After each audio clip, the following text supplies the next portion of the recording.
மகர ராசி நண்பர்களே, வானத்தில் கிரகங்கள் இடம் மாறும் இந்த காலம் உங்கள் வாழ்க்கையின் மிக முக்கியமான காலம். இன்று நீங்கள் எடுக்கும் முடிவுகள் வரும் பல ஆண்டுகளுக்கு உங்கள் திசையை நிர்ணயிக்கப் போகின்றன. உங்கள் ராசியின் அதிபதி சனி பகவான். பொறுமை, ஒழுக்கம், மிதானம் இவைதான் உங்கள் இயல்பான பலம். உங்கள் ராசியின் அடையாளம் மலையாடு. செங்குத்தான பாறையிலும் அது ஒவ்வொரு அடியாக மிதானமாக ஏறும். உங்கள் ராசிக்குள் திருவோணம், அவிட்டம், உத்திராடம் என நட்சத்திரங்கள் உள்ளன. ஒவ்வொன்றும் உங்கள் முடிவுகளுக்கு தனித்துவமான சாயலை தருகிறது. ஒன்றை நினைவில் கொள்ளுங்கள், நட்சத்திரங்கள் வழிகாட்டுகின்றன, ஆனால் இறுதி முடிவு எப்போதும் உங்கள் கையில்தான் இருக்கிறது. கிரகங்களின் பெயர்ச்சி என்பது வானிலை போன்றது. அது உங்கள் முடிவுகளை எடுக்கும் சூழலை மாற்றுகிறது. முதலில் சனியைப் பற்றி பேசுவோம். உங்கள் அதிபதியான சனி அவசரத்தை ஒருபோதும் விரும்புவதில்லை. முதல் ஆலோசனை: எந்த முக்கிய முடிவையும் அவசரத்தில் எடுக்காதீர்கள். சனி பொறுமைக்கு மட்டுமே பரிசு தருகிறார். சனி எப்போதும் தயாரிப்பை மதிக்கிறார். வேர் ஆழமாக இல்லாத மரம் புயலில் விழும். இரண்டாவது ஆலோசனை: முடிவெடுக்கும் முன் தேவையான தகவல்களை முழுமையாகச் சேகரியுங்கள். 7.5 சனி போன்ற கடினமான காலங்களும் வரும். அப்போது எல்லாமே கனமாக, மெதுவாக நகரும். 7.5 சனிக்கு 3 கட்டங்கள் உண்டு: ஏறுமுகம், உச்சம், இறங்குமுகம். ஒவ்வொரு கட்டத்திலும் வேறுவிதமாக முடிவெடுக்க வேண்டும். உச்சக்கட்டத்தில் புதிதாக எதையும் விரிவாக்க வேண்டாம். உள்ளதைக் காப்பதே அப்போதைய உண்மையான வெற்றி. மூன்றாவது ஆலோசனை: கடினமான காலங்களில் குறைவான சிறிய முடிவுகளை மட்டும் எடுங்கள். சுமையை குறையுங்கள். இப்போது குரு பகவானை பார்ப்போம். குரு விரிவாக்கத்தின் வளர்ச்சியின் கிரகம். குருவின் அருள் கதவுகளை திறக்கிறது. அந்த வாய்ப்பின் ஜன்னலை நீங்கள் அடையாளம் காண வேண்டும். நான்காவது ஆலோசனை: குரு சாதகமாக இருக்கும்போது வளர்ச்சிக்கு தைரியமாக ஆம் என்று சொல்லுங்கள். ஆனால் நம்பிக்கையின் மேல் அளவுக்கு அதிகமாக கடன் வாங்காதீர்கள். விரிவாக்கத்திற்கும் ஒரு எல்லை உண்டு. இப்போது ராகுவை பற்றி எச்சரிக்கை. ராகு ஆசையை தூண்டி தீர்ப்பை மங்கச் செய்யும் கிரகம். ராகு உங்களுக்குள் பேராசையை எழுப்பும். எளிதாக பெரிதாக ஆசைப்படும் மனநிலையை தருவான். ஐந்தாவது ஆலோசனை: மற்றவர்களின் அவசரத்தாலோ தவறவிடும் பயத்தாலோ எடுக்கும் முடிவுகளை எச்சரிக்கையாக சந்தேகியுங்கள். ராகுவின் மாயை. மின்னுவது எல்லாம் பொன்னல்ல. வேகமாக வரும் லாபம் பெரும்பாலும் ஒரு பொறி. இப்போது கேது. கேது துரத்தலின், விடுவித்தலின் கிரகம். சில முடிவுகள் பெறுவதைப் பற்றி அல்ல, விட்டு விடுவதைப் பற்றி. கேது கற்றுத் தரும் பாடம். சுமையாக மாறிய ஒன்றை நேரத்தில் விடுவதே ஞானம். ஆறாவது ஆலோசனை: எப்போது விலகி நடக்க வேண்டும் என்பதை அறியுங்கள். சில கதவுகளை மூடுவதும் ஒரு வெற்றியே. ஒரு உதாரணம் பார்ப்போம். ஒரு மகர நண்பர் ராகுவின் காலத்தில் அவசரப்பட்டு ஒரு முதலீட்டில் குதித்தார். அவர் நேரத்தை கவனிக்கவில்லை. சில மாதங்களில் வருந்தினார். வேகம் அவரை தோற்கடித்தது. மற்றொரு நண்பர் குருவின் வாய்ப்பு வரும் வரை பொறுமையாக காத்திருந்தார்.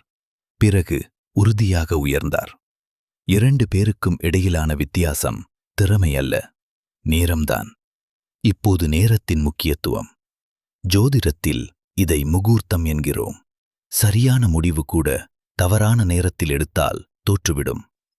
விதை சரியானாலும் பருவம் தவறினால் பயிர் விளையாது. ஏழாவது ஆலோசனை: பெரிய நீண்டகால முடிவுகளை நிலையான கிரகநிலைகளுடன் பொருத்துங்கள்.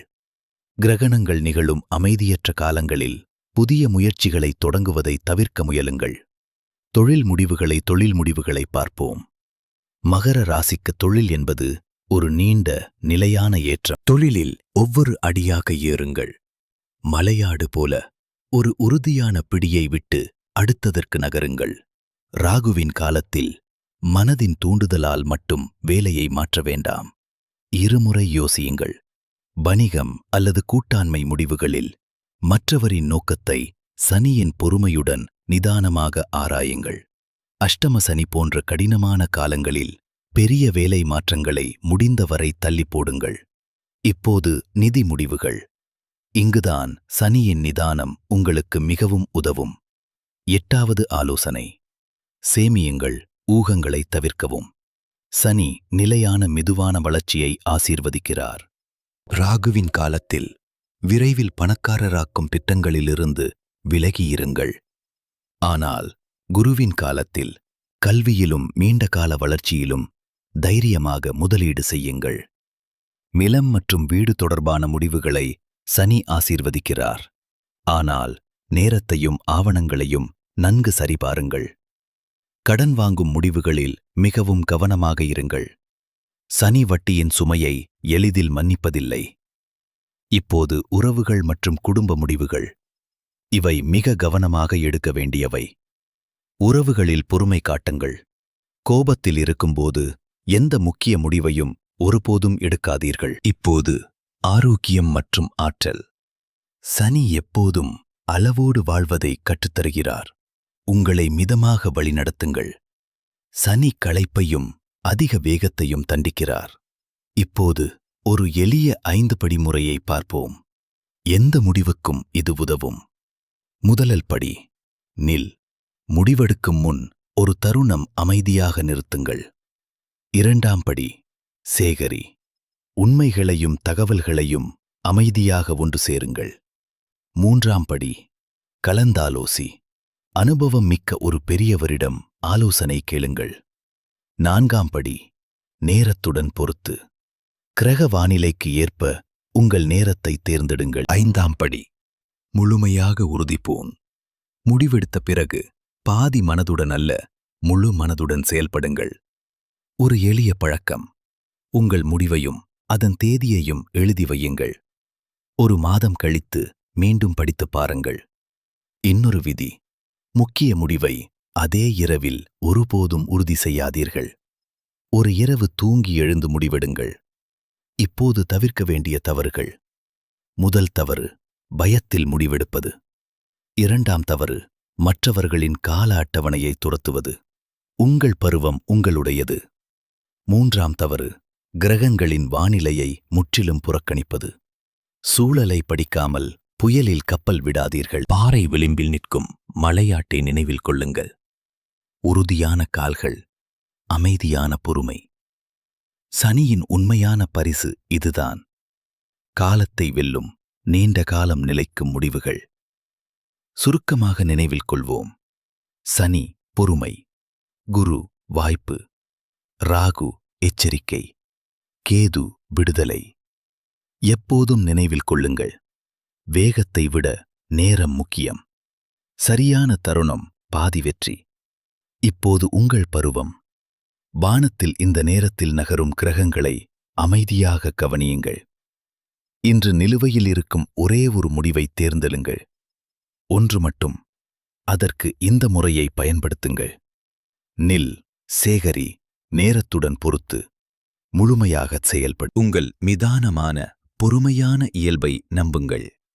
அதுதான் உங்கள் மிகப்பெரிய பலம். நீங்கள் சனியின் ஒழுக்கமான குழந்தை. கடினமான பாதைகள் உங்களை பலப்படுத்தவே வருகின்றன. கிரகங்கள் வானிலையை அமைக்கின்றன. ஆனால் கப்பலை செலுத்துவது நீங்கள்தான். பொறுமையுடன் முடிவெடுங்கள். மலையாடு சிகரத்தை அடைவது போல நீங்களும் நிச்சயம் உயருவீர்கள். இந்த ஞானம் உங்கள் ஒவ்வொரு முடிவிலும் உங்களுடன் இருக்கட்டும். நிதானம், தயாரிப்பு, சரியான நேரம். மகர ராசி நண்பர்களே, உங்கள் பயணம் மேலே நோக்கியது. அமைதியாக, உறுதியாக, ஒவ்வொரு அடியாக ஏறுங்கள்.